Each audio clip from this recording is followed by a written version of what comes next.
Firoz sir, good good morning. बहुत बहुत स्वागत है आपका। जहाँ भी जाता हूँ लोग एक ही सवाल पूछते हैं, वही मैं आपसे भी पूछता हूँ। और मजे की बात है कि आजकल मार्केट पे नहीं पूछते, अनिल जी ये युद्ध कब रुकेगा, ये ट्रम्प क्या करेगा। आपके पास है इन दो सवाल का जवाब सर? बिल्कुल नहीं है। शायद उनके पास भी नहीं है, अमेरिकन के पास भी नहीं है। ट्रम्प क्या करेंगे, तो उसका सवाल का बिल्कुल जवाब नहीं अनिल सर। तो बड़ा मुश्किल जवाब है, दे दिया मतलब ट्रम्प साहब। मार्केट का भी पूछे तो हम बोलते हैं कि मार्केट का तो पता नहीं ट्रम्प क्या करेंगे, क्या नहीं कहेंगे, क्या करेंगे। और फिर ट्रम्प का ही पूछ ले तो फिर करें क्या। लेकिन क्या लग रहा है सर, क्या मामला थोड़ा ज़्यादा गड़बड़ होता हुआ दिख रहा है? कैसे देख रहे हैं हम मार्केट के मूड को? Anil sir, of course war के बाद मैं 2-3 बार आपके शो में आया हूँ। मुझे 16 मार्च याद है, क्योंकि एक मंडे था, 22,950 का लेवल था निफ्टी का जब हमने इंटरव्यू खत्म किया। तो मेरा ये मानना है कि तब भी मैंने ये कहा था कि 5 से 8% से ज्यादा की गिरावट नहीं हो सकती। होगी तो भी फलक झपकते ही वापस ऊपर आ जाएगी। तो आज उस लेवल से भी 2-3% हम नीचे हैं। तो आई आई वही वही राय रहेगी कि मार्केट में खबर बहुत ज्यादा है। सोशल मीडिया की जो भारी भरकम न्यूज की फ्लो है वो काफी बढ़ी हुई है। बट आप देखें उस दिन के बाद भी 15-17 दिन हो गए, एटलीस्ट 11-12 ट्रेडिंग डेज हो गए, हम 2% नीचे हैं, 3% नीचे हैं, मार्केट सीसॉ कर रही है। But we are not like dramatically lower, that's point one. तो क्या लगता है, मुझे लगता है कि 5-8% से ज्यादा की गिरावट, कोई भी ऐसा मकाम हो जब 5 से 8% की ज्यादा की गिरावट सस्टेन ना कर सके, वो एक इन्वेस्टिंग का मौका। अगर आपको लगता है कि 15-20% गिर सकती है तो आपको वेट करना पड़ता है। बट इन्वेस्ट करने का जो मौका होता है वो किस में इन्वेस्ट करते हैं उस पर ज्यादा निर्भर करता है, क्योंकि म्यूचुअल फंड को भी इक्विटी कहते हैं। एक स्टॉक है एनएससी 500 में, वॉर के बाद 46% भी गिरा है। एक दूसरा स्टॉक है 22% गिरा है। एक सबसे 22% बढ़ा है, एक 46% घटा है। ये एनएससी 500 की बात कर रहा हूं मैं, वो फ्राइडे से जहां वॉर शुरू हुई थी। तो इन दोनों में ऑलमोस्ट 60% का अंतर है in terms of performance for the last 1 month.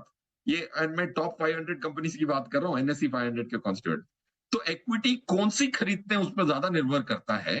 तो क्या आपको एक एग्रेसिव स्टॉक बेट लेना चाहिए? नहीं। म्यूचुअल फंड, सो मुझे लगता है कि इतना ज्यादा एलिवेट नहीं हुआ है उस दिन से भी। 5-7% की गिरावट हमेशा रहती है, रहने की उम्मीद थी उस दिन भी। बट मैं कहूंगा कि यहाँ से 4-5% से ज्यादा की गिरावट लगती कम है। जाएगी तो भी अगर ट्रम्प साहब कर दें कुछ ऐसा कमाल, तो वहां रहना मुश्किल है। So I think I am not too worried. And oil का सवाल, मेरे हिसाब से the world order will change a little. 15 दिन, महीना दिन, 2 महीने में there will be some degree of दूसरे मेथड्स होंगे ऑयल को काम करने के। Peak of oil is behind us, ये मेरी जजमेंट है करंटली। बिल्कुल परफेक्ट आपने कहा, ये बात सही भी है कि पिछले एक महीने में कई सारे स्टॉक ऐसे हैं जो बढ़े भी हैं। ऐसा नहीं कि सबके सब घटे, दोनों तरह के मिलेंगे आपको टॉप 500 स्टॉक्स में।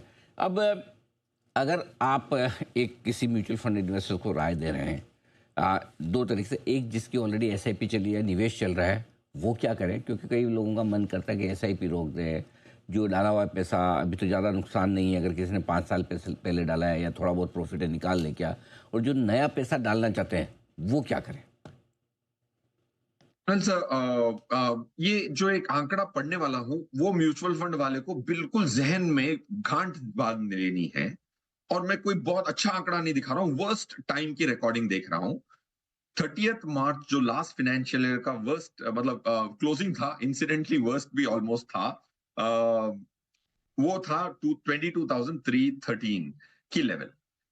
मैंने देखा कि यार इक्विटी म्यूचुअल फंड थे कितने 5 साल पहले, पूरे इंडेक्स फंड ले लीजिए, सब कुछ ले लीजिए, डिवर्सिफाइड इंडेक्स फंड, डीटीएफ, जो भी इक्विटी से कोई लेना देना रखता हो, इक्विटी फंड की कैटेगरी में आता हो, वैसे 426 स्कीमें थी 5 साल पहले। अगर एक इंसान पूरे 426 खरीद लेता, लॉजिस्टिकली अगर पॉसिबल होता, तो उसमें से 426 में से शून्य ऐसे फंड हैं, शून्य, जिन्होंने नेगेटिव रिटर्न दिए। और ये 426 पूरे फंड खरीदने पे कंपाउंडेड रिटर्न आती 12.4% की 5 साल की। हम्म। और मैं कोई पीक से कंपेयर नहीं कर रहा हूं, ट्रफ ट्रफ की एंड, अगर आप पूरे मार्च 30 को रिडीम कर लेते 5 साल का इन्वेस्टमेंट, 12.4% की compound return with not even one scheme in the negative category for 5 years। क्या बात। अब दूसरा सवाल होता है कि यार 3 साल 5 साल तो यार जिंदा रहे ना रहे पता नहीं ऐसे मौकों पे। तो 3 साल का देखूं तो 590 स्कीमें थी total, ETF, index fund, equity mutual fund, thematic, सब कुछ मिला मिला सब स्कीमें मैं खरीद लेता। 590 की 590 खरीद लेता। 2 स्कीमें नेगेटिव है 3 साल के बाद। ओ, उनकी नेगेटिव की क्षमता कितनी है पता है? 0.12%। बस। और जो पॉजिटिव है वो 14% पॉजिटिव है कंपाउंडेड 3 इयर्स। ओ, मतलब इसका मतलब ये है कि हम 5 साल का व्यू रखें, 3 साल का व्यू रखें तो जरूरत से ज़्यादा वैसे ही दुखी हो रहे हैं, जबकि वो भी तभी जबकि मार्केट एकदम निचले स्तरों पर इस वक्त चल रहे हैं, राइट। Correct sir. इंटरेस्टिंग। अब नया पैसा कहाँ लगाया जाए? अनिल सर, नया पैसा डिवर्सिफाइड लगाएं, म्यूचुअल फंड के माध्यम से लगाएं। Large cap, mid cap, large and mid cap, flexi cap, multi cap, ये जो कैटेगरीज हैं जिसमें पूरी डिवर्सिफिकेशन होती है इन टर्म्स ऑफ सेक्टर्स, वो जरूर अपने पोर्टफोलियो में शामिल कर सकते हैं। That's one.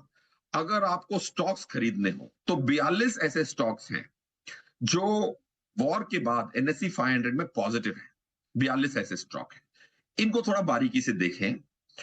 कोई भी स्टॉक जब बहुत खराब स्थिति में पॉजिटिव होता है उसका यह मतलब होता है कि उसकी जो ओनरशिप है, अगर हम कॉमन सेंसिकली देखें तो उनके ओनर मार्केट को देख के ये स्टॉक नहीं खरीदे हैं, ये स्टॉक को, ये बिजनेस को देख के ये स्टॉक खरीदे। सो आइडेंटिफाइंग दो stocks which are in positive to create a direct equity strategy is good. क्योंकि कॉमन सेंस की बात है कि यार मार्केट गिर रही है, तबाही मच रही है, दुनिया में तबाही मच रही है, फिर भी उसके ओनर बेच नहीं रहे। इसका मतलब यह है कि जो भी फ्री फ्लोट लेके बैठा है वो मार्केट, इंडस्ट्री, इंडिया स्टोरी नहीं, वो धंधा खरीद के बैठा है। रिजल्ट अच्छा आएगा तो चलेगा वो। तो अब रिजल्ट का सीजन जो आने वाला है, अगर उधर आपकी उम्मीदें हों और जो ये 42 स्टॉक हैं उसमें अगर आपको बिजनेस में बहुत कॉन्फिडेंस हो तो ओनरशिप चेक हो गई है, business confidence and results will give you the uplift. ये डायरेक्ट इक्विटी स्ट्रेटजी जरूर हो सकती है फॉर अ वॉर सिचुएशन।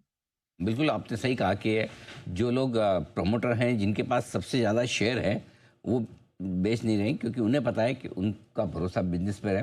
लेकिन हमारी समस्या है कि हमें हर रोज़ मार्केट देखना पड़ता है, हर रोज़ भाव देखने पड़ते हैं, पैनिक होता है। फिरोज सर, बहुत बहुत धन्यवाद आपका, आपने समय दिया और विस्तार से समझाया और बताया भी कि किस तरह से बाजार को अप्रोच किया जाए, और अगर 3 से 5 साल का व्यू है तो फिर डरने घबराने की जरूरत नहीं है। इंटरेस्टिंगली यही बात आज हम। जी जी जी जी सर, आप कुछ कह रहे हैं? जी सर।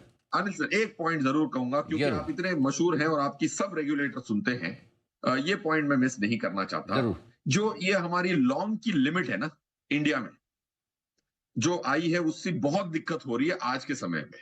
हम्म। ओके, आप मानेंगे नहीं, शॉर्ट की लिमिट फिर भी पेनल्टी नहीं है। मेरे एक क्लाइंट को, मैं आपको बता रहा हूं कि एक क्लाइंट को एक्स्ट्रा लॉन्ग लेने की 26 करोड़ की एफडी करके देनी पड़ी महीने दिन के लिए। हम्म। लॉन्ग करना इंडिया में आज पेनल्टी हो गई है। ऐसे समय पे उनको लॉन्ग करना था, उन्होंने लॉन्ग किया ऑप्शन मार्केट के, उन्होंने दूसरे काउंटर पार्टी, दूसरे क्लाइंट ने शॉर्ट किया, उसको प्रॉब्लम नहीं हुई, उसको सिर्फ 5,000 की लिमिट 5,000 की पेनल्टी लगी। इनको 26 करोड़ की एफडी देनी पड़ी क्योंकि उन्होंने एक्स्ट्रा लॉन्ग कर ली और उन्होंने बराबर से हिसाब नहीं किया। ये जो लॉन्ग की लिमिट की है हमने लास्ट जुलाई में, ये आज की स्थिति के लिए सबसे खराब निर्णय मैं मानूंगा जो मिस हो गया है। सभी को इसको डेफिनेटली रिकंसिडर करना चाहिए। इसीलिए शॉर्ट कवरिंग नहीं आ पा रही है। मैं डंके की चोट पे काफी सारे बार कह चुका हूं, जब आप ये मुहिम उठाएंगे ना अनिल सर, ये सुनी जाएगी। बिल्कुल फिरोज सर, आपसे मेरा वादा है ये बात हम सेबी तक जरूर पहुंचाएंगे, और इसी वीकेंड के पहले पहले पहुंचाएंगे। ये मैं आपको टाइमलाइन के साथ बता रहा हूँ, और बहुत ही अच्छा आपने जो सुझाव दिया है। हो सकता है कभी होता है रेगुलेटर्स के नज़र से ओवरलुक हो जाता है, या फिर वहाँ कहीं अगर दिक्कतें नहीं पहुँचती तो आपकी बात बिल्कुल 100% वहाँ तक पहुँचाई जाएगी। और अच्छी बात है कि जब मार्केट ख़राब है उस समय आप लिमिट कम करना भी है तो शॉर्ट की करें, लॉन्ग की नहीं। और जब मार्केट बहुत अच्छा हो और तब लिमिट लगानी हो तो लॉन्ग की लगाएं, शॉर्ट की नहीं। वो चीज़ होनी भी चाहिए। अगर डायनेमिक लिमिट्स रखनी है और डायनेमिक नहीं रखनी है तो फिर लॉन्ग और शॉर्ट दोनों को बराबरी पर रखना ये ज़्यादा बेहतर होगा। फेयर पॉइंट आपका सर, इस पर ध्यान रखेंगे। आइए